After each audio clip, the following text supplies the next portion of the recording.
Hi everyone, Michael P. Spradlin back with chapter 21 of The Enemy Above. Having a great time conversing with all of you who have been contacting me, sending me your emails, and I appreciate the words of gratitude and thanks. And it's something I feel like we'll just have a little fun with and keep going for as long as we need to. I hope you're all healthy. I hope you're all safe. And just a normal reminder, I haven't mentioned it for a couple of times now, but I do have reading guides for these books. If you want one, drop me an email, michael@michaelspradlin.com, or through my Facebook page, and which is Michael P. Spradlin, and I will be happy to send you the reading guide for the book. Let's jump in now to chapter 21, The Enemy Above. Anton did not know what to say. He and Buba watched the soldiers across the field arguing over the bodies of David and Rena. Why had the Gestapo fired their weapons? Surely to interrogate their prisoners and find out where their friends and neighbors were hiding. He felt responsible. An enormous wave of guilt washed over him. He should have insisted Rena come with him, but he hadn't wanted to find the priest grotto. She'd said she and David would be safer on their own, and now they were dead. Oh, Bubba, Anton moaned. What have I done? What have I done? Bubba took his hand and squeezed it hard. Anton, you did nothing wrong. Those men over there are pure evil. You have never seen it before. They have no conscience, no feeling, no remorse. You gave Rena and her son a chance. You did all you could do. Now you must pull yourself together. We will grieve for Rena and David later. Anton knew she was right, but still, he felt the sadness he'd never known before. It weighed on him as heavy as the boulders that had trapped him only days earlier. The only way he could wash away his grief was to focus on getting Buba to safety. But even then, he struggled to keep the guilt he felt at bay. I am sorry, Bubba, Anton said. No, Anton, my child. It was God's will. Again, Bubba spoke of God. Anton wondered how she could maintain her faith in such circumstances.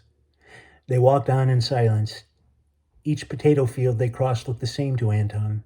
Time seemed to slow, the only marker the growling rumble of his belly. When they stopped to rest, Anton dropped to his knees and pulled a vine from the soil. Raw potatoes were chalky, but they were the only food around. He put a dozen more and secreted them in his blanket. He and Bubba would not go hungry, but they would need to find water soon. Bubba, he asked. Yes? What do we do now? How do we find the priest grotto? We head north.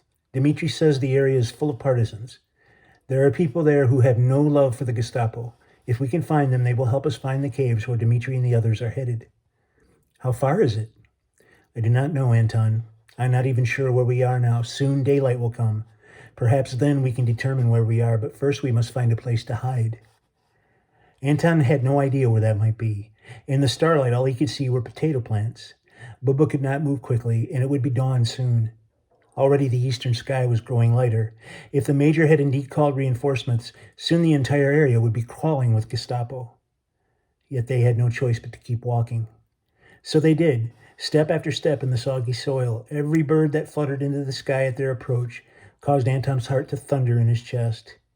He tried to will his grandfather to move faster, but he knew she was going as quickly as she could. Anton kept count, and every 10 steps he looked behind him, studying the horizon and making sure that no one followed them. After another hour, Anton spotted a copse of trees. Even better, there was a farmhouse, barn, and several small outbuildings on the other side of them. Bubba, wait, Anton whispered. He gestured toward the farmhouse. It appeared deserted. With dawn approaching, someone could have been stirring inside. On a working farm, a lamp would be lit or a fire started before sunup, but the windows remained dark. Even so, he tried to remain optimistic. Perhaps the farmer can help us, he said. Buba shook her head. No, Anton. You must never approach someone you do not know. We are Jews. Many of our neighbors are not. They will turn us in to save themselves from the Gestapo. We should keep going. Bubba, please listen. I am tired. You are tired. We need to rest. If we cannot knock on the door of the house, perhaps we can sneak into the barn. There must be a hayloft. No one will know if we sleep there for an hour or two. Then when the sun comes up, we can figure out where we must go next to find Uncle Dmitri. We can find places around the farm to hide until nightfall. I don't know, Anton, she said as she studied the house. Her shoulders slumped and she leaned heavily on her walking stick. He knew she was in pain, though she would die before she admitted it. Bubba, we cannot continue after the sun comes up. The fields are too open. We need to hide. Besides, they have water, he said, pointing to a hand pump a few meters from the barn. She studied her grandson. When did you grow up, Anton? She asked. It was only yesterday you were toddling along behind your father, trying to do everything he did. Now you are almost a man. Looking up at the barn, she smiled. All right, we will do as you say. We will hide in the barn. Wait until darkness comes again. Then we will find your Uncle Dmitri. Anton felt a tremendous sense of relief. Still, he was cautious. As they approached the barn, he kept the trees between them and the house. His instincts told him the house was deserted. Whoever lived there had picked up and left. But he wasn't sure enough to take a foolhardy risk. Anton kept his eyes on the house, with its neglected flower trellises and worn front steps as they crept past it, headed for the barn. Booba started for the door, but he gently took her elbow to stop her. He pointed to the pump. Water first, Booba, he said. The pump held a tin cup on a hook. It was made of rusted iron, but looked to be in working order. The trouble was, a pump like this needed water poured down the shaft to prime it, and there was no water available to use. Anton glanced around. If only there were a puddle or a rain barrel nearby, but he saw nothing. Then he spied a watering trough on the side of the barn. He removed the cup and headed around the corner to investigate. A centimeter of tepid water was a most welcome discovery. It would be enough. He scraped the cup along the bottom of the trough. Returning to the pump, he poured some of the water down the shaft and grasped the pump handle. He knew from experience the metal parts of the pump would squeak and groan when he lifted the handle, but if he wanted a drink, he had no other choice. He pulled the handle upward and was rewarded with a loud shriek. To Anton, it sounded as loud as a cannon shot. He poured more water down the pump shaft and the sound softened, but the pesky squeak would not go away. If there was anyone in the house, it would surely alert them. Up and down, he worked the pump, slowly priming the pump with the remaining water from the cup. At first, he thought the well might be dry, but then he heard a gurgling sound as water worked its way up the pipe and finally spilled out of the spigot. He pumped harder. He knew the water would be dirty and undrinkable at first. When it cleared, he rinsed out the cup, filled it to the brim, and handed it to Booba. She drank it dry in about 3 gulps. He filled it again, and again she drank. Only when she was done did Anton take a turn. The water tasted earthy, but he didn't care. It was like heaven on his tongue. He had not realized how thirsty he was. He and Booba each drank another cup. At the time, he kept his eye on the house. Though he suspected it was empty, he couldn't help expecting the door to open or the windows to illuminate at any moment. But the house remained still. When he and Booba finally entered the barn, he flipped on his flashlight. The room looked forgotten. An old tractor sat in front of a double door, but its tires had long gone flat. A hoe, a shovel, and a sickle hung on the wall. Very little else was left behind. There were empty stalls where animals had once been kept. Now all that remained was a large pile of hay. The farmers had either turned their livestock loose or hitched them to a cart when they were leaving. Anton took the hoe from the wall and worked it through the hay, making sure it was free of rats and mice. Nothing scurried away. We can sleep here, Booba. If you are hungry, I have a few potatoes. No, Anton. I am too tired to eat. And right now, that pile of hay looks like a wonderful, comfortable bed. She lay down on the hay, groaning in pain.